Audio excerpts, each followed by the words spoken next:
Hey guys, and welcome back to this channel. In this video, I'll be showing you guys how you can basically bookmark posts and how you can search for the bookmark post on X. So for instance, you want to bookmark this post, so select it or just select this button on the right here or select it here. Then to find that bookmark post, you're going to go to Bookmarks and you're going to see the bookmark post. Let me just refresh that.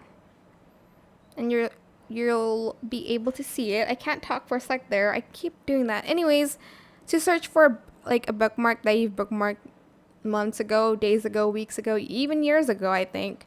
So go to search bookmarks and find the post that you want to find. I'm just going to type in outfit.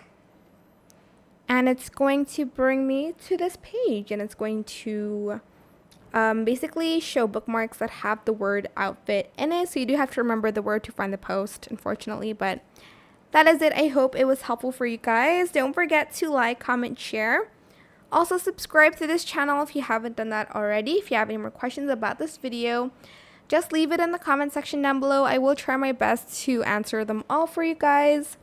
And if you found this video helpful, please click the thanks button as well. It would mean a lot to me. Thank you so much for watching. Bye.